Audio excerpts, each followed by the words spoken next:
Hi, creative friends. This is Soraya, and thank you so much for being here. So I'm diving right into this piece, and what I noticed instantly is that I'm really loving the shape of these bodies, and that's one of the reasons why when you use a cross to anchor it, besides providing interesting compositions, you are going to get like all sorts of other interesting shapes that show up.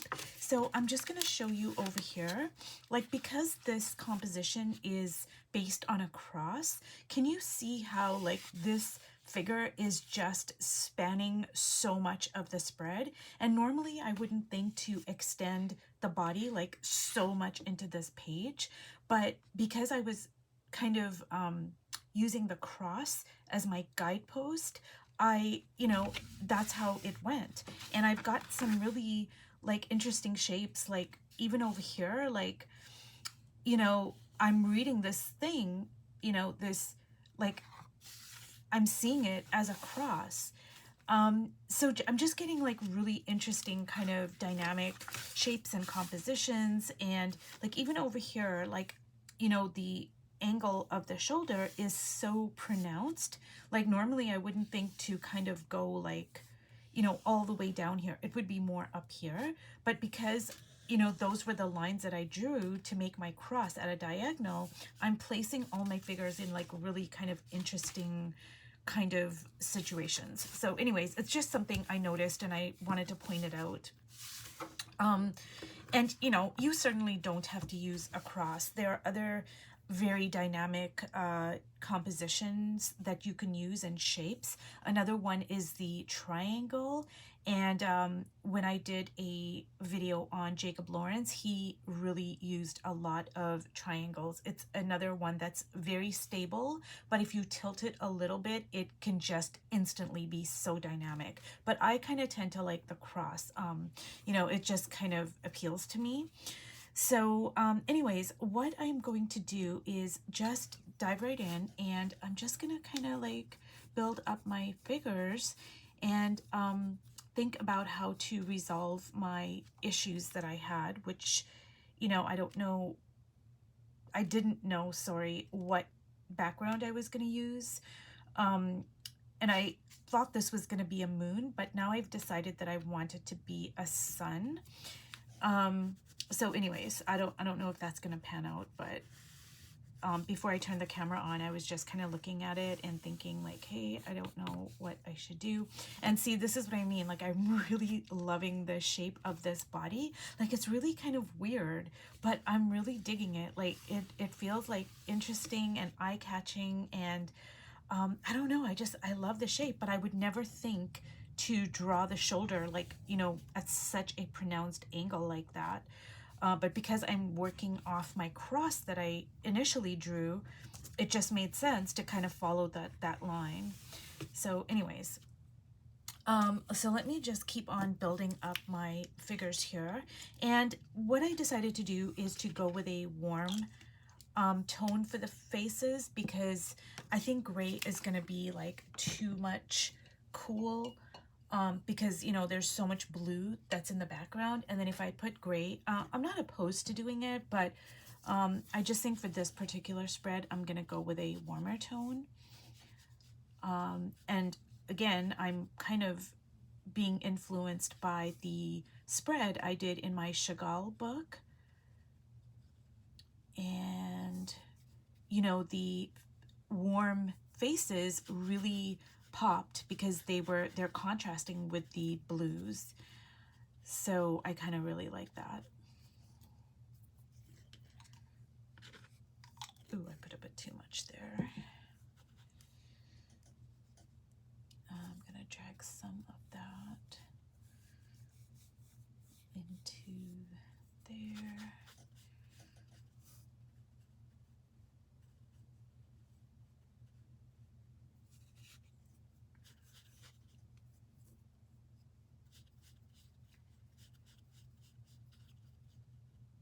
Okay.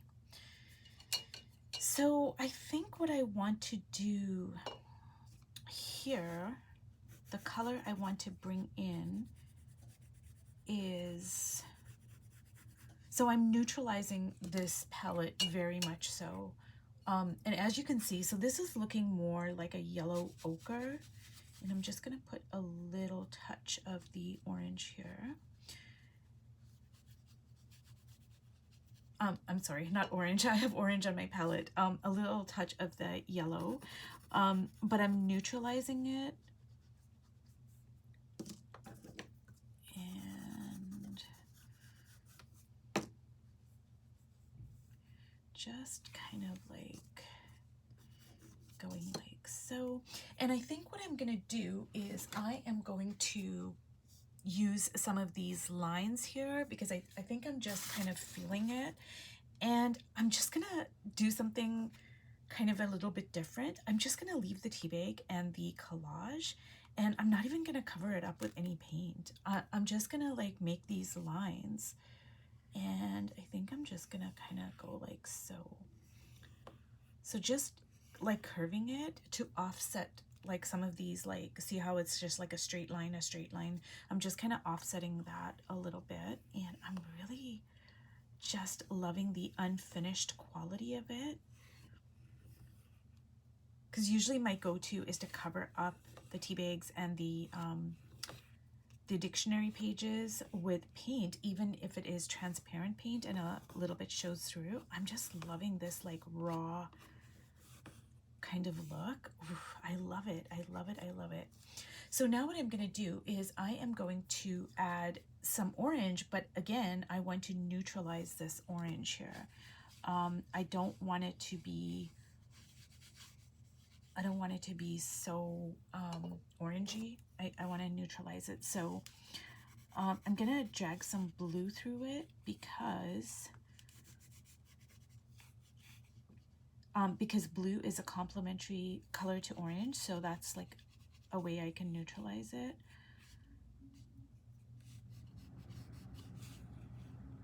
But I also don't want it to like look like a moon, so I'm kind of like torn between that situation. But anyways, I'm just kind of, there we go. And maybe if I like drag some of the lighter color here. Okay.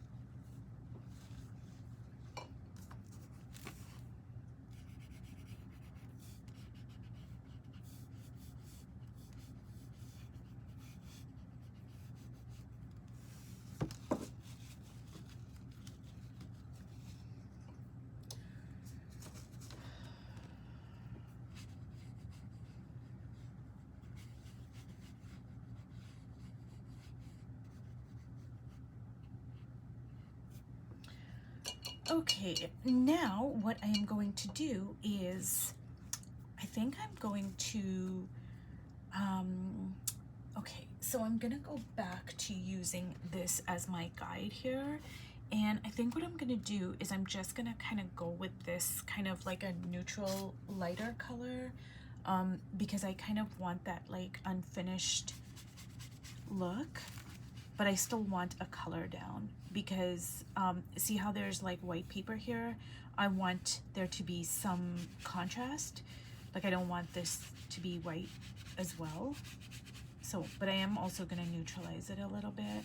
I'm gonna add some words and probably my black Stabilo, maybe.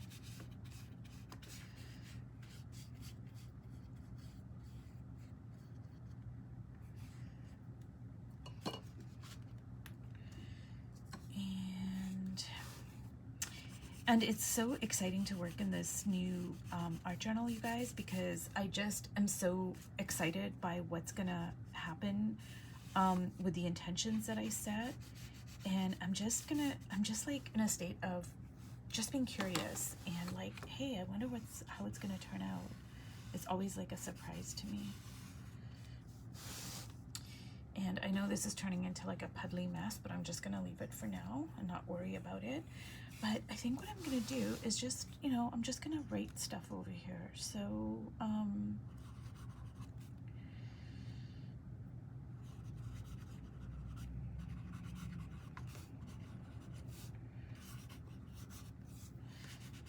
and basically, like, I want to kind of, I'm not writing the words to, you know, to be writing words to make sense. I'm kind of writing it so that I can have some, just a little bit of like the print show through, and, you know, have a bit of a neutral, because the Stabilo is going to mix with this chalk paint here.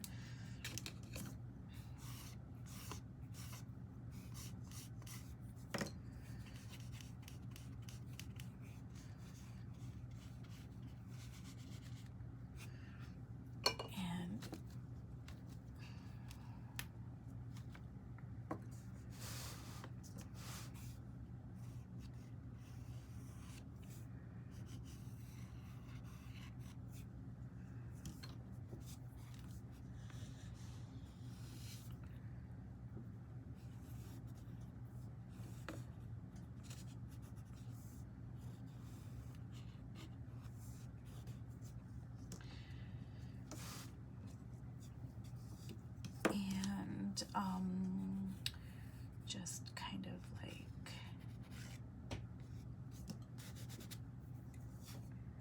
make a face here, but I don't want to get like too fussy with this, you know, entire situation here.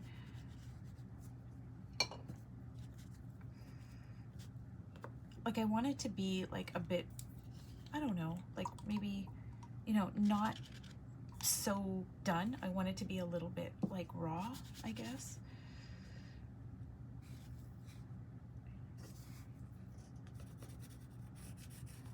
So I'm gonna let this completely dry because things are getting a little messy in a muddy kind of way, and I don't want that. But what I'm gonna do, you guys, is I'm just gonna kind of show you here.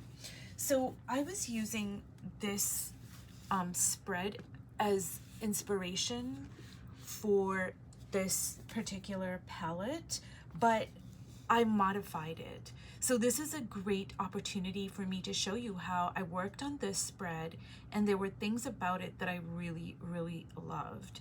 And so I'm using little bits and bobs of it. Like I'm going with the inspiration of blue, even though I didn't add this particular blue, I'm adding more this blue. I might still, like, do you see how like that's like a mosaic over there? And I might do something like that in parts of this background because I'm really drawn to it. And so I'm using, and even the yellow and the orange, but I'm neutralizing it because that was the intention I set for this particular journal, is that I'm gonna neutralize my palette. So I'm taking bits and pieces of what I've learned here, and I am modifying it, and I'm also combining, like, say the lines over here, I'm putting the lines over here. You know, I'm probably going to add these because I really like these little scribbles here. I'm probably also going to add my own handmade collage. So I hope you can see that when we work in a book like this, where we're collaborating with the artist, we learn these lessons, and then we can either copy something exactly, which there's nothing wrong with that, and, you know, just go with that, or we can modify it, or we can just say, oh, I'm gonna use this color palette, but I'm gonna do it in my own way. Like, there's just really literally countless ways to you know, take something and look at it like fertilizer. You've learned all these lessons, and now you're gonna like break it down, and then you're gonna like use it for your own art, and it's going to be in your own way. So I hope that that's a good example of me using what I've learned in that spread, and I'm putting it in this journal, but I'm doing it in my own way. Like, I am not copying anything, but I am using it as inspiration. So anyways, you guys, if you have watched all the way to the end, thank you so much. And I don't think I'm going to do a part 3 of this, but what I am going to do is when I do another video, I will show you how this one turned out. But thank you so much for watching, and I will see you in my next video. Bye.